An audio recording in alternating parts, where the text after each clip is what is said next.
Joining us today. Oh, I'll say it again. Thanks so much for joining us today.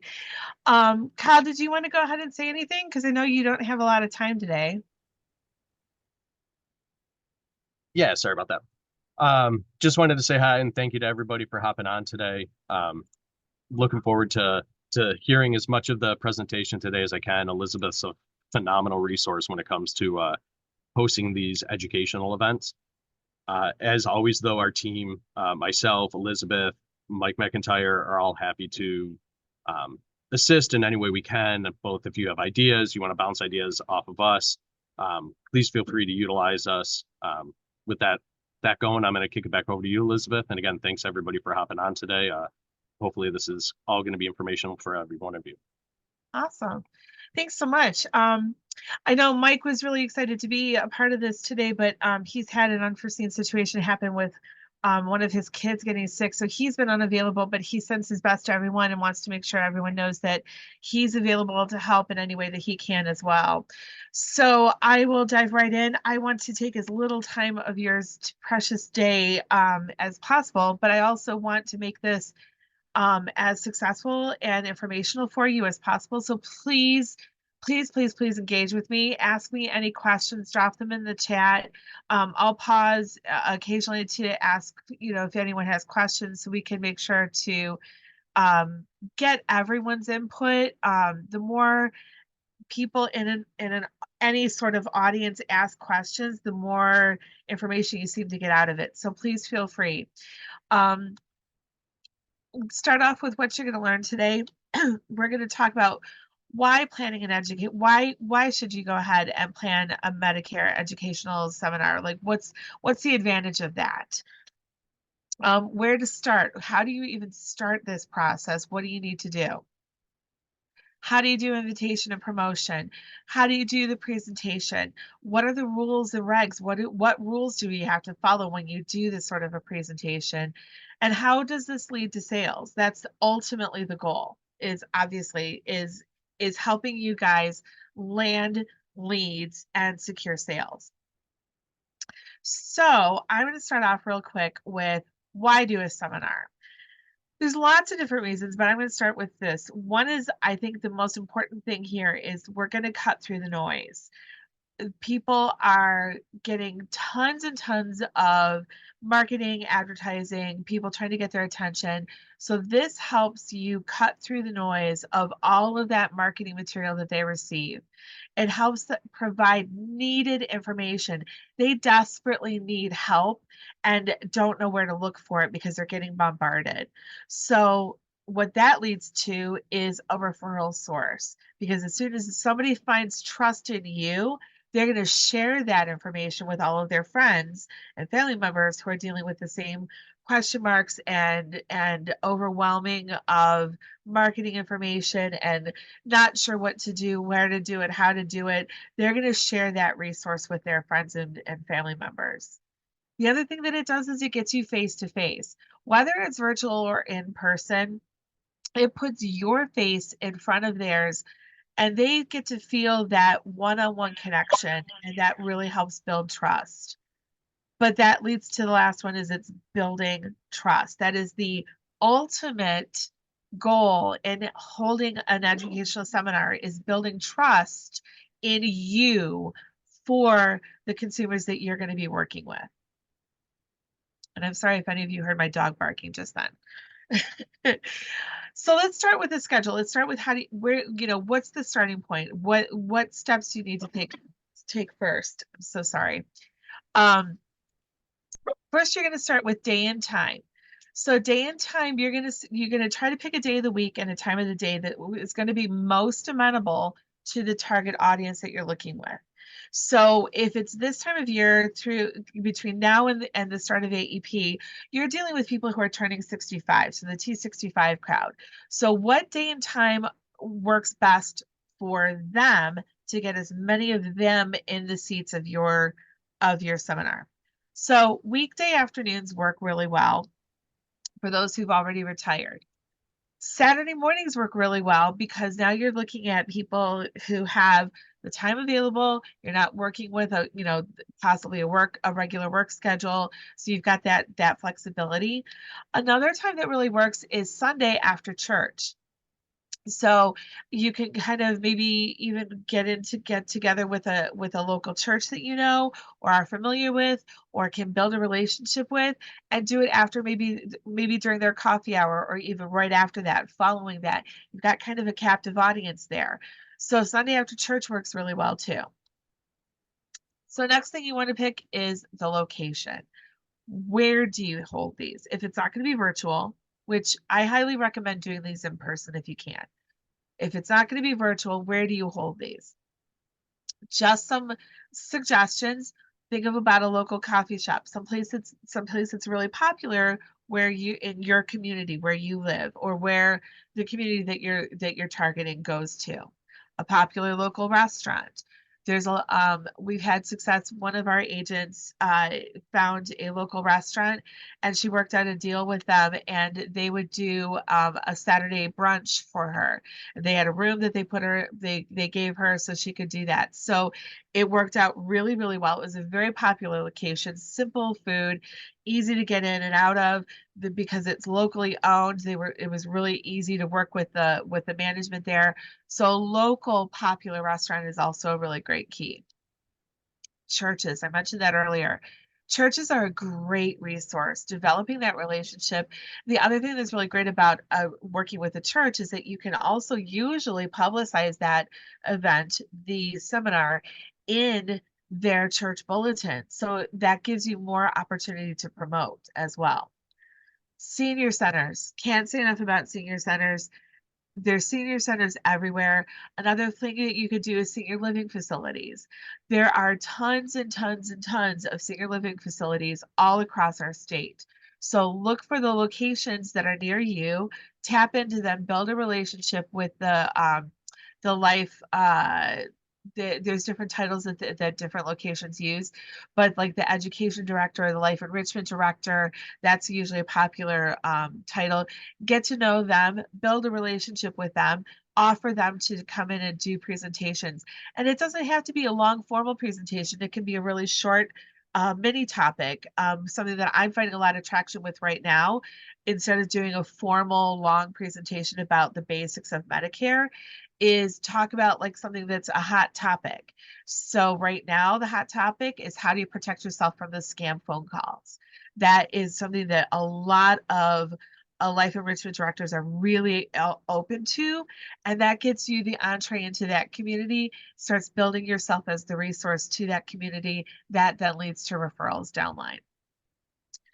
Another thing that you can do is talk with chambers of commerce.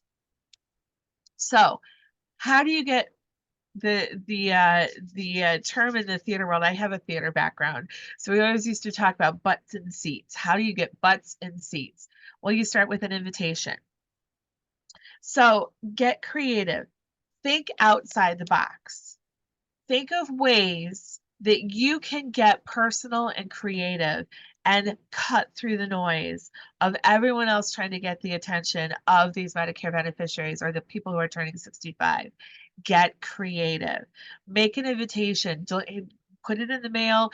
You can do email. You can use different things like Canva is a great resource for developing uh, presentations or flyers or invitations themselves. There's lots of different ways that you can get creative with this. There's mailing lists available. You can buy them. There are vendors out there that you can work with who will help you design, mail out the mailing list, distribute everything. So there's different ways that you can get your hands on mailing lists. Invite your current leads. Don't forget your current book. Even if you have people that you've already enrolled, make sure that they're aware of your seminars and invite them to invite the people that they know. Because again, use your network, create and generate referrals out of the people that you've already built trust with. Wedding style invitations are a really, really successful way to approach these types of seminar or educational events. That means that you're making an actual card style invitation that you put in the mail and send it out. It doesn't look anything. It doesn't have your logo on it. It doesn't have any brand logo on it, but it looks like an actual like event invitation. People are much more likely to open it up and become engaged with it. I'm going to pause. I see there's a question in the chat.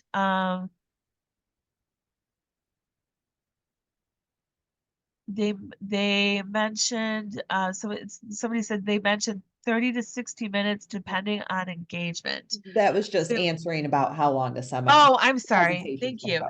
I thought you meant like a presentation engagement. I'm sorry. Mhm. Got it. Thank you. Um, all right. Snail mail and email. So obviously if you're doing a wedding style invitation, that's going to be snail mail. But another way that you can do it and get the word out quickly is email.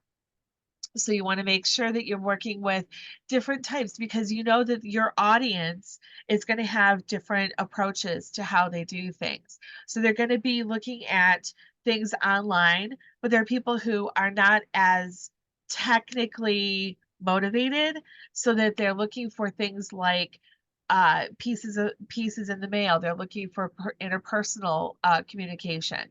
So be sure that you're hitting all the sweet spots at the same time. That way you're getting the most opportunity to get those butts in your seats. Promotion. This is something that can be really tricky and it's hard sometimes, but again, get creative, think outside the box. There's always the ability to put up flyers in your grocery store, in the coffee shops, in the senior centers. But there's lots of other ways to do it too. So, one of I think the most valuable ways to promote your events is social media. It's free to use social media. Use it, build it up. I'm a huge proponent for it. So be sure to use it. Hit LinkedIn, hit Facebook, hit Instagram. So for the people who are turning 65, Facebook and LinkedIn are probably your two most widely used. Although Instagram also happens because they're looking at, people who might have grandchildren, so they're following them on Instagram. So those are the three probably most popular social media platforms that you want to make sure that you're using.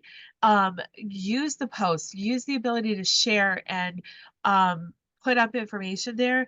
Ask your network to share. So if you're on LinkedIn, how it works is that you don't have to be connected like with on Facebook.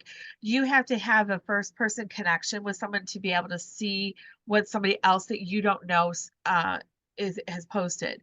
So that when I post something on Facebook, the people that I know and have that friend accepted, those are the people that see my posts. On LinkedIn, anyone who's tagged in a post, comments on a post, reposts your post, everyone sees it. So it grows exponentially. So make sure that you're utilizing those network opportunities to put that word out there and ask your own network to share with their network. That really, really does grow quickly. If you ever need help with designing social media or posting or you need anything along those lines, please feel free to let me know. I'd be happy to help with what I know about it and happy to find answers if I don't know them. Like I mentioned, flyers. There's different ways that you can create flyers. I use Canva a lot. You don't have to have a membership with Canva to utilize it, but you can also go that route. There's other ways that you can do it. There's all kinds of free websites that you can utilize, but create a flyer for it, put it out there, put it in the coffee shops, put it in the senior centers, put it in your library, share it with your Chamber of Commerce. Chamber of Commerce is a really, really great way to network as well. I'm a huge, huge fan of networking with local chambers of commerce. They often have calendars. They often have email blasts that you can use that they share out to the members within the Chamber of Commerce. Those people can then share with their own social media, with their clients, their membership, whatever the case may be. Local chambers of commerce are a great resource, and they usually have a calendar as well. They have a calendar on their website that people can access and see what's going on. Community calendars are another way to get the information out there. So if you're having a seminar or presentation in a particular city or township or village, go to their website, see if they have a local community calendar that you can get this information posted on. If you schedule it far in advance, maybe they have like a newspaper like or magazine like publication that they do. Maybe you can get it put onto that calendar as well. Maybe people have newsletters that you can get into. Look for those opportunities. Do anything and everything that you can to get it out there. The farther in advance you can gather this information, you can then build out your own calendar on how to when you need to have information to what source by what time in order to have it published and help you get those butts into the seats. Because the more that you get in person and seated in front of you, the more chances you're going to get of closing those referrals and getting them. And understand too, it may not happen immediately. Obviously, you're all used to working with people who are turning 65. You may start talking to them 2 years ahead of time, 6 months ahead of time. So you know that you're looking at something that's going to come to fruition in the future. Looks like there's another question here. Do promotional announcements need to be approved by CMS? That is a great question. No, they do not. I do have a page coming up about the rules and regs, but no, because this is an educational presentation, nothing has to be approved. Nothing has to be approved by CMS. But you do have to follow other rules and regs that follow what you have to do as far as following the rules of an agent and how you can refer to yourself. You have to follow all of those rules, but you don't have to get any publicity material or the presentation itself approved by CMS. I'm sorry. Yes, there are disclaimers, and I will tell you what that is. There is a disclaimer that you have to put in there, so I'll make sure to include that for you in just a moment. When in doubt, go to the rules and regs and double check your own answers. But I can tell you that, based on the research and the experience that I've done with this, that there's only a couple of things that you have to do, and that's going to come up on a slide or two. So, invitations, promotion, they go hand in hand. Make sure that you're getting creative. Getting creative is the key to the game. I was trying to move on. There's Oh, Elizabeth, sure. real quick, there's one more question on there. Okay. I think going back to kind of the wedding style invitations, do you Yep. suggest not putting any type of logo on the invite and on the Yes. envelope? I do suggest that. There's ways that you can make sure that your information is on there. You can say, presented by, and you can put your own picture. I have a design of an invitation that I have done in the past with agents. I'm happy to share that with anyone so you can see what that looks like.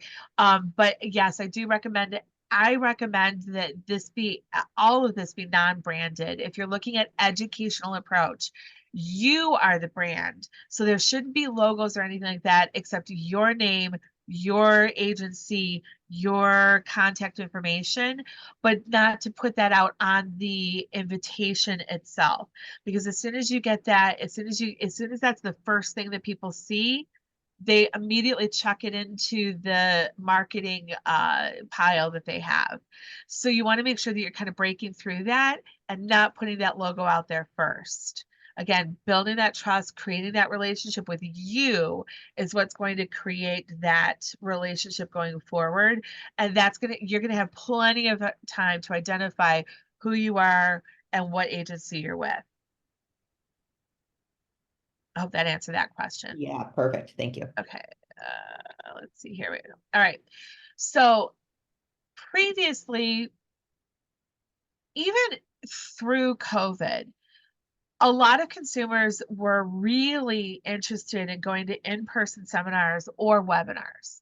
They wanted to know the marketing. They wanted to know the marketing seminars. They wanted to know they wanted to go to each plan, each carrier, learn about that carrier's plans, etc.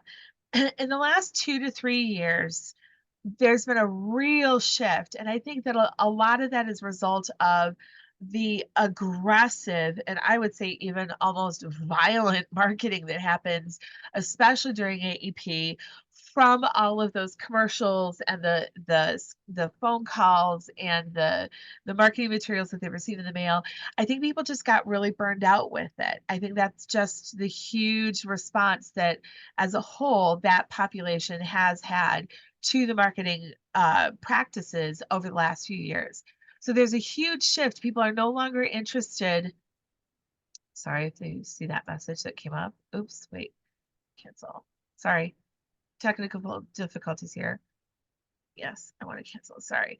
So the computer was trying to force me into an update. I don't know if you saw that or not, but if you did, sorry. Anyway, I think that really kind of shifted everyone's focus. They now perceive marketing seminars where you talk about a specific plan's product. They liken it to a timeshare presentation. And I don't know of anyone who's ever been to a timeshare presentation that ever wants to go to another one. They feel pressured. They feel like they are being tied down. It's not the positive experience that it used to be for people. So they're getting hit with lots of information that isn't helpful to them, whether they know that or not. They're distrustful of that marketing. They desperately want that lifesaver. They desperately want some thing to grab onto that can help pull them through this quagmire of marketing attacks and information. They desperately want a source that they can trust. So we're seeing a lot more success with an educational approach. And again, not selling a Medicare product per se, but selling you as the resource that can help them find the product they need. And I see there's a couple of things in the chat, so let me stop here. Let's see. Oh, got it. Perfect. All right. So moving on, what's the difference? And I've kind of alluded to this a couple of times, but the really big difference is a marketing seminar.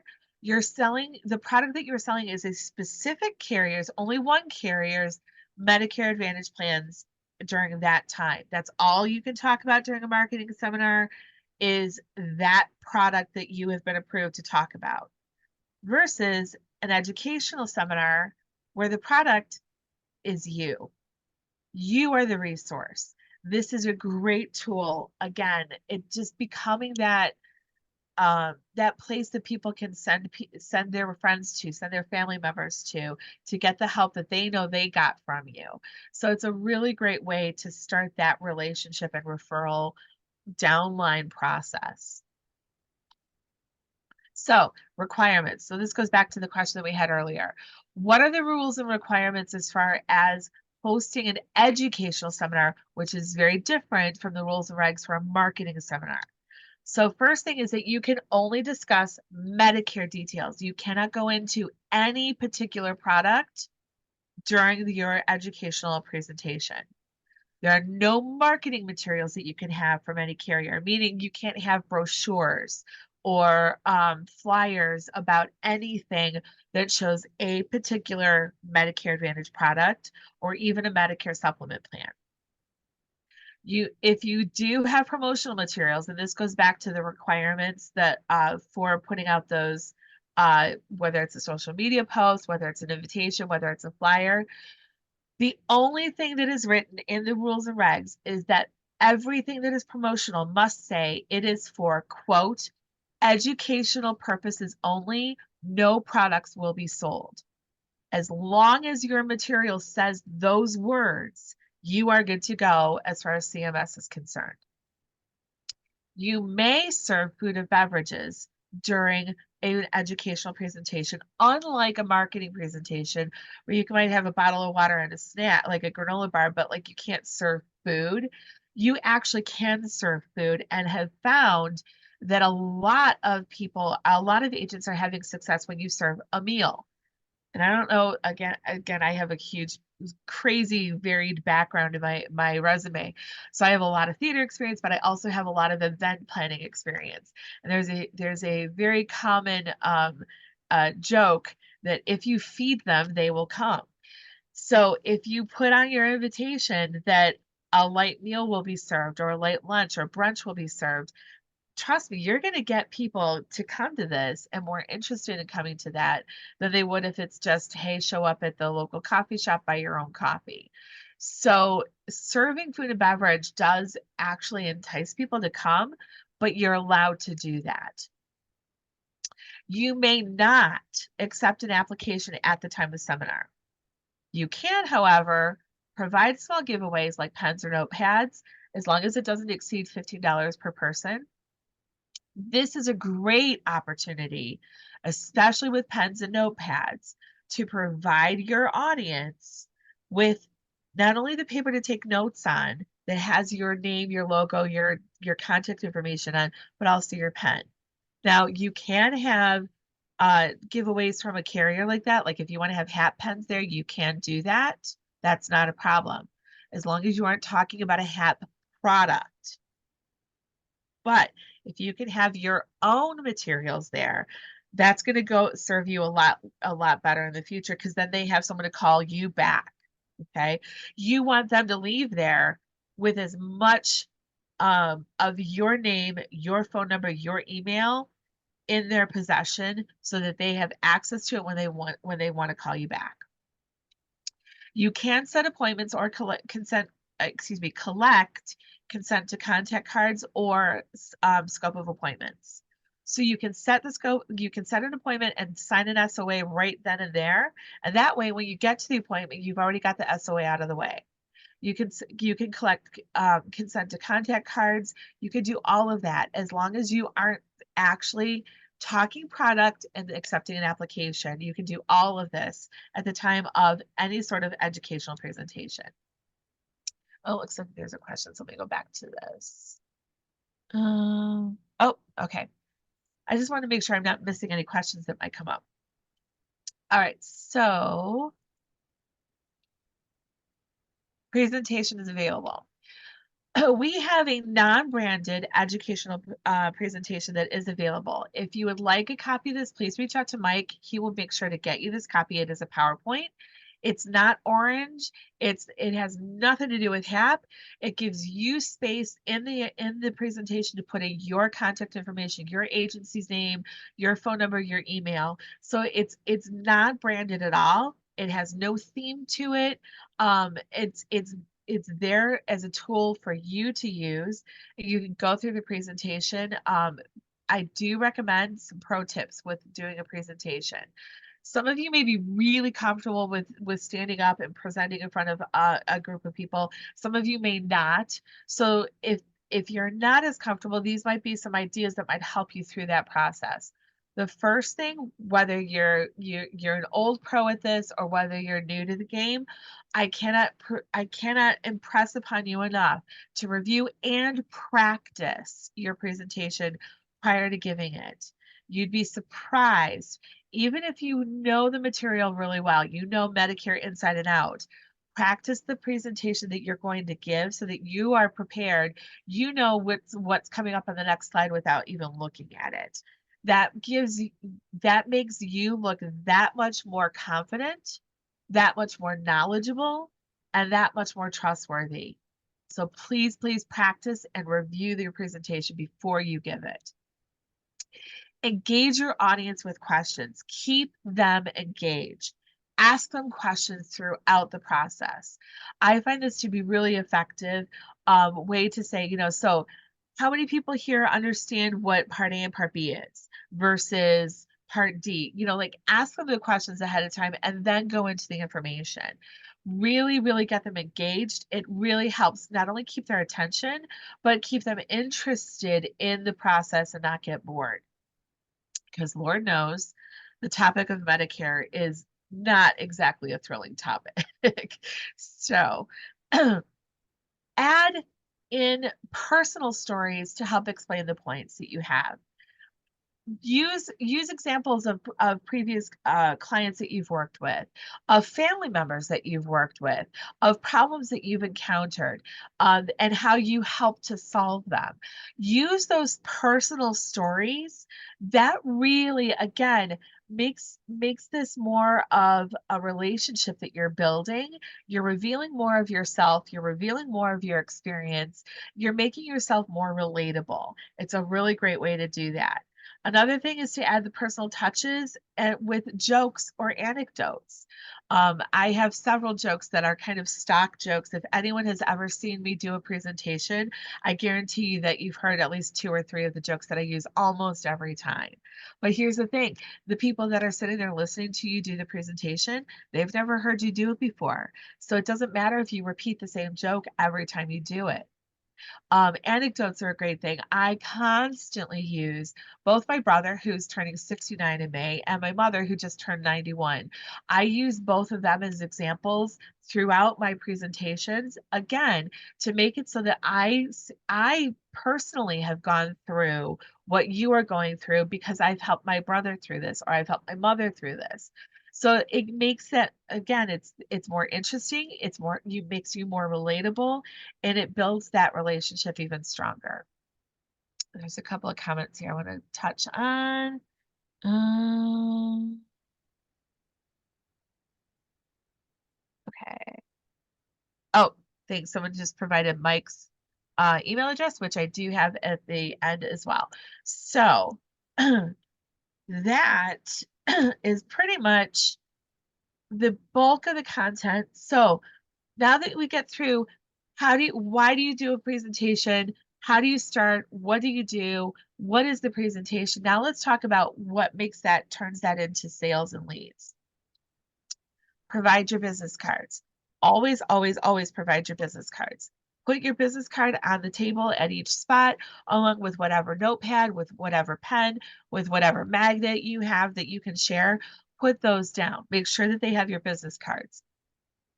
Provide any collateral with your name and contact. Like I said, the notepads, the pens, the magnets, the back scratchers, the shoehorns, those cloths that you wipe glasses with. Whatever you have, whatever trinket you have with your name and contact on it, put that out there, give that to them. Set appointments for the follow-up. Before people leave, ask them if you can set an appointment with them to follow up. Just blatantly ask for it. See if you can check with them. Try to touch base with every person before they walk out the door. Now, Lord knows you're not going to get to talk to every person before they walk out the door, but you can certainly try and make that effort. Send a thank you card to the people who did come and send it or an email to those who came. Thank them for their time. Share with them, put your business card in that thank you card. I went online to Amazon and bought a box of 1,500 assorted thank you cards that I thought were cute graphics and everything like that. Every time I had a seminar, I would then send out the thank you cards and say, thank you for your time. By the way, here's my business card in case you've lost it. Or in case, and I would actually put in 2 or 3 business cards and say, please feel free to share this with any friends or family members who might also be looking for help. And if you don't want to do that with an actual card, or if you don't have their mailing address, but you have their email address, put out an email. Same sort of thing. Include your contact information, thank them for their time, etc. If you go through a registration process, so a lot of times when you do like an invitation, a wedding style invitation, there's a registration process, an RSVP that you're asking for. So when you get that registration and then they don't attend for whatever reason, because Lord knows life happens, people forget about it, people decide that there's something better to do with their time, something comes up and they can't get there, bad weather, etc. Follow up with those people who registered with you because they are a captive audience for you. Don't let them go. Invite them to the next seminar that you have. Invite to work with them one-on-one, but don't let them go. And before you let people walk out the door, ask them, if you enjoyed today's presentation, if you think that I'm the person who can help you, please feel free to share my information with your friends or family members who might also be looking for help. I would love the opportunity to try to assist them too. Offer to work one-on-one. always, always, always offer to work one-on-one. People like that one-on-one attention, especially after meeting you in a group setting. They love the attention of you being able to work one-on-one with them, that face-to-face. Even if it's a phone call, they get your undivided attention. That makes them feel more special and they feel like they've related to you. Oh, and there's a couple of questions here. Can you request emails at the presentation? Yes. And somebody, Brian, thank you for answering that. Yes, you can. I mean, Miranda, yes, you can ask for all of this information. You cannot require it. So if somebody calls you to RSVP, you cannot require that they give you that information, but you can ask for it. No problem at all. So here's our contact information. So you've got Mike, Kyle, and myself. Please, please, please, please use this. Like Kyle said at the beginning, we are here to help you, help support you. Mike has the presentations, Kyle has the presentations, I obviously have them. If you'd like any more information, if you need help designing a flyer or an invitation or a social media post, or if there's anything about any of this that I can help you with, please, please feel free to reach out to me. I'm happy to assist in any way that I can. We are here just to help you be more successful with your role. So I'm going to give a couple of moments. Do any of you have any further questions? Is there anything else that I can talk about or touch on for you? One question that was on there was asking about seminars being held at the agency, which from our experience has been a very low turnout when we've tried to do them at the office. Even though we've got the perfect setup, large conference room, Yeah. they just don't tend to come. Yeah. Unfortunately, so you're welcome to do them at your agency. But like you just said, Miranda, it has a tendency to feel again like that marketing approach. It's just kind of a perception. Like, and as soon as you put a logo out there or a company name out there, people sort of put their defenses up as far as marketing, and they're not as interested. If you make it more of an event or bring it to some place that's kind of the word just went out of my head. Neutral Neutral. territory. Neutral territory is what I was trying to think of. So find someplace that's neutral territory that isn't related to any particular company, any particular carrier. That tends to get more traction. Wonderful. And yeah, I just want to follow up on your comment about, a lot of time this is for building the pipeline. I've done quite a bit of seminars, and even to this day, I'll get a call that said, I was at your seminar 2 years ago and now I'm ready. A lot of people, I found the number one question was, I'm still working. Do I have to take Medicare? And just Yep. by reassuring them, explaining their options, you are hopefully the one that when they are ready, that they're calling at that time. Absolutely. And that's why the follow-ups are so key too, is that, follow up immediately after the presentation, whatever the event is that you do.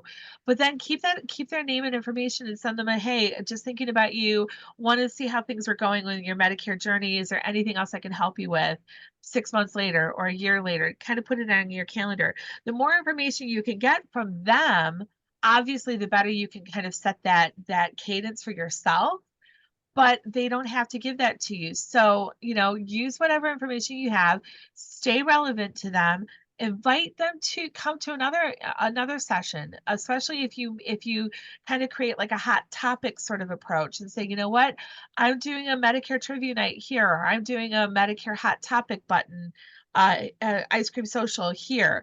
So you can kind of keep people in the fold and again develop that relationship, and that's the key. And like you said, Miranda, I still I haven't I've been 2 years now that I have not actually been actively selling, but in the role of helping our agents with opportunities. But for 4 or 5 years before that, I was actively selling for HAP. I was a internal agent. I still get calls from 4 or 5 years ago from people who they now have a neighbor that they wanted to refer me to, or their brother is now turning 65 or whatever. So when I tell you that this isn't necessarily going to net immediate enrollment, that doesn't mean that it's not effective. Again, you're building yourself as the brand here, creating that relationship, creating that referral source, and again, asking people to refer you to their friends and family members, asking for the appointments. That's all going to be really, really great at helping you get more traction. Awesome. I'm sorry, one other sweet spot I will talk about. If you are using a mailing list of some sort of people who are turning 65, the sweet spot is 6 to 3 months ahead of their birth date. So if you know people are turning 65 in July, hitting them up between January and March is really kind of the sweet spot for getting their attention, getting them interested, getting them in, getting that, building that initial relationship. And then that's to that enrollment that might come 2, 3 months down the line from there. So that is kind of a sweet spot for people when you know, if you're buying a mailing list and you know when their birth date is going to be. If you're looking at just approaching the public at large, like through social media or through email posts or flyers, obviously you don't have that date to know about what's going to happen, but you can also be talking to people who are, like you said, they're turning 65, but they're still working, so they don't know what to do about retirement. So having all of that information available and helping them with that, that really is helpful. But I wanted to give you that timeline as far as that sweet spot if you're looking at people who are turning 65 and need to enroll. So hopefully that's helpful too. That's great. Anyone else, feel free to unmute and ask a question or put it in the chat. Yeah, please feel free. And a minute here. You guys are letting me go easy here. Good Lord. It's because it was such a wonderful presentation. Aw, I hope this was helpful for everyone. I really do. Like I said, just reach out to Mike, Kyle, or myself if there's anything we can do to help. We really, we just want to support you. You are our backbone, our lifeblood. So we want to do everything that we can to prop you up, build you up, give you the tools that we can create. If you have an idea for something and don't know how to put it together in a presentation, let me know. I'm really good at putting those presentations together. I'm happy to put in that time and effort for you as well. Wonderful. Well, thank you, Elizabeth. I think we are good here. Awesome. I really appreciate your time. Thank you so much. And And I like will, I said, it was 30 to 40 minutes ish. So there you yeah, go. that was perfect. That was perfect. Oh, Awesome. one question popped in here. Okay. No business logo. We got that. What about the restaurant? Oh, I would sure. say No, you can yes. absolutely. So again, when you're talking about like a neutral territory, you're not selling anything from the restaurant. You're not proposing anything about the restaurant other than, hey, come, I'll come. If you come, I'll feed you. So you can absolutely put the restaurant logo in there if you can. Or at least even the name of the restaurant. You definitely include that. That would be that's a really great way to draw people's attention, because trust me, I don't care what the restaurant is, people want food. So again, if you feed them, they will come. Awesome. Thanks so much. I appreciate the feedback. Um, Again, feel free to let me know. Oops, it looked like there was one more question. Nope, I think just thank yous. No, the question is that do you need to put the CMS clause on business cards? Oh, I'm not sure which clause you mean. If you mean the no, this is for educational purposes only, no product will be sold, or are you talking about another CMS clause?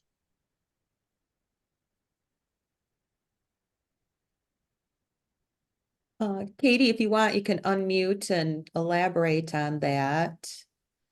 Otherwise, you can follow up with me afterwards as well. Sorry, yeah, I unmuted. Yeah, no, the clause where we only sell certain plans, is it supposed to be on our business cards as well?